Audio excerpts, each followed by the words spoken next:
Greetings, ladies and gentlemen. Welcome to this latest edition of RE055, where I take old stories I've narrated before and update them to modern audio standards. This particular story is called Dragon Sickness, written by RE00004. Ancient humans used gold as a currency. They abandoned this practice when their economy vastly outstripped their homeworld supply of the element. But the mentality persisted. When humans arrived at the galactic stage, it was not long before they demanded all trade with them be conducted in the material. The humans' first interplanetary war began on a small human colony of Yukon, an ocean planet so close to its parent star the sea was filled with heavier elements. It was also, coincidentally, right in the middle of the dark eye space. The humans only made it there first due to a 50-year head start on galactic expansion. Both newcomers on the galactic scene, both neighbors who still hadn't learned the value of peace. The other citizens of the galaxy made no attempt to stem the fighting. For the Galactic Council as a whole, human fascination with gold led most races to believe the humans relied upon its chemical properties in their electronics tech. Primitive, but certainly capable. This lie is what the Dark Eye scientists and experts in human tech told their military leaders. This lie is what lost them the war. Humans had developed nanoscale electronics and quantum computing like everyone else. In the aftermath of this conflict, relief efforts spread across the fledgling Dark Eye colonies. In the wreckage of their homeworld, their surface dotted with craters thousands of kilometers across, relief forces and surveyors discovered the humans' weapons fire wasn't targeting Dakai population centers or military fortifications, but rather at veins of ore in the planet's crust that had not been discovered. Humanity had strip-mined the planet, and then they had left. In the humans' second interstellar war, the Ithnet, Caxbray, and the Dark Eye forces seized the human homeworld of Earth, hoping to demoralize their people. What they had discovered was a barren wasteland, a more desolate wreck than the humans had left the Darkan. The planet was a cesspool of smog and concrete. Another fatal misunderstanding of human perspective. When the Council first translated the humans' name for their homeworld of Earth, it was no surprise to learn the word meant dirt or ground in their language. This was common nomenclature for all intelligent beings of the galaxy. That which you stood on was home, that which you grew up on was home. But the Council would soon discover that Earth wasn't named after the ground they grew up on. Unlike the other species of the galaxy, humans did not name their home for the soil that reminded them of their birth. They named it for its poverty, insufficient, penniless, worthless dirt. Named for the one thing which they had in abundance, the one thing to them which was worth so little. They left as soon as they discovered a way to escape their solar system. Earth meant nothing to them, and they had named it as such. So poor was the planet in resources that aliens who landed found themselves trapped in its significant gravity well, with nothing to synthesize star fuel and no way to escape. They say humanity won its second war by sacrificing their home in a brilliant military maneuver. But the truth was their enemies simply wasted all their resources holding on to a world that meant nothing to anyone. Humans made many colonies as they expanded their sphere of influence, bolstered by the continued misunderstanding of their enemies and neighbors. They became known as a fanciful species, one who preferred living in their heads and naming their worlds after make-believe myths and stories. Eldorado, Erebor, Nox. But if you actually read those human stories, it paints a different picture. The city of gold, the lonely mountain, wealth beyond measure. Humans dreamed of one thing, and one thing only: gold. Have you ever been to a human planet, to a human capital? Their architecture is wondrous. The council races had visited humanity's worlds in their early years, when they had nothing but the dirt on their feet and meant nothing to the galaxy as a whole.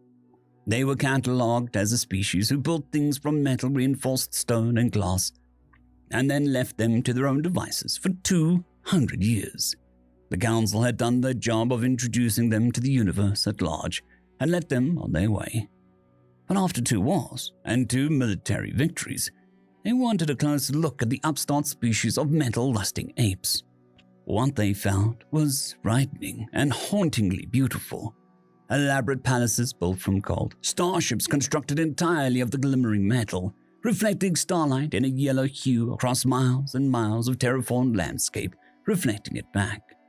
What the council found was a waste of wealth so far in excess, it wasn't long before pillaging human worlds for their stores of treasure became some species' top priorities.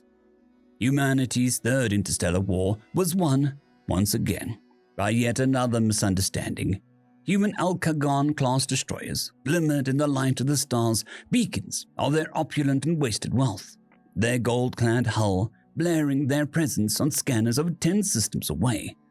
Like the dragons of human myth, they guarded their hordes with fierce jealousy.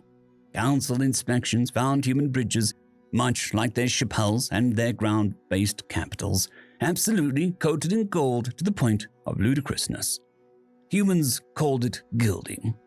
It is an artistic act, involved coating an object, whether small or large, in gold, enough to give the appearance as though the entire object was made from the material, but not so much as to be wasteful.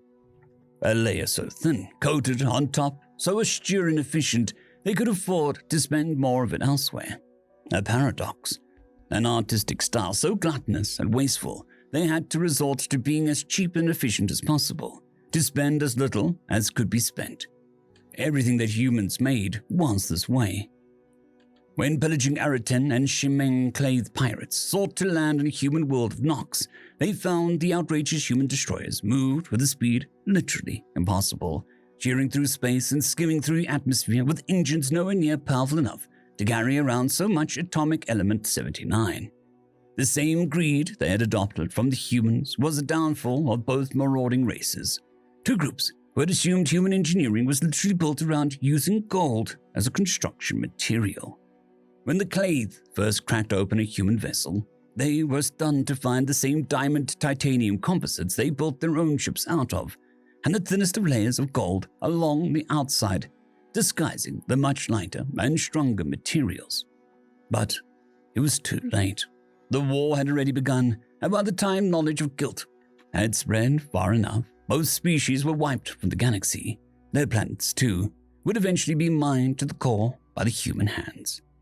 As the greedy glint of alien eyes grew more watchful of humanity's spread and strength, their impact on the culture of council worlds grew wildly out of control. The warped demand for the golden element was so great, eventually races that had never encountered humanity were paying in gold for goods and services. The galactic credit became worthless in less than 400 years after the advent of the human empire, and galactic governments as a whole collapsed 300 years later. As species flocked to humanity for protection and support, the most powerful race in the galaxy would be your friend for mere specks of metal that was otherwise worthless. The great expanse, the mass settlement of the Outer Rim, owes its existence to humanity. Frontier worlds became dead set on procuring enough gold to satiate the human greed, which of course it never did. The dragon is a human myth, a beast both ferocious and terrible. Its breath was like laser fire, and its stench worse than a smog of an atmospheric engine. And their hide is stronger than most tungsten alloys. But their defining characteristic was greed. They desired gold above all else, murdering for it, destroying for it. Jealous, greedy guardians of that which humanity desired very much. But dragons aren't real, and dragons' greed isn't real. It was only ever a metaphor. End of story. I'd quickly like to thank the T5 peeps: Cold War Boomerwaffen, Severin Cerberus, Bushmaster 177, Henry the Red, Caspar Arnholtz, Cold War Boomerwaffen, Elijah Silvercross, Dragzoon WRE, and Severin Cerberus. Thank you very much.